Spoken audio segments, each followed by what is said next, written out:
What's up guys, Vic here with PhoneArena, and today we have the iPhone 12 recording 4K 30 video with its new and improved camera with faster aperture, f1.6 aperture in the main camera. Follow me around, let's see how video looks like.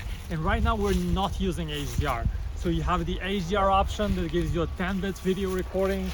Looks really rich in terms of dynamic range. But right now we're not using it, just using the regular settings.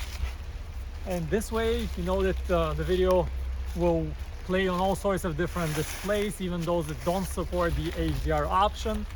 So let's stop right here and also take a look if you can use the ultra-wide camera, get a much wider field of view with the ultra-wide camera and video. And now let's switch back to the main camera. And let me quickly step out of the frame so we can test the focusing. The phone should be able to lock the focus on my hand, then switch to the background seamlessly. Let us do this quicker a few times. And that's it guys, 4K 30 video, non-HDR on the iPhone 12.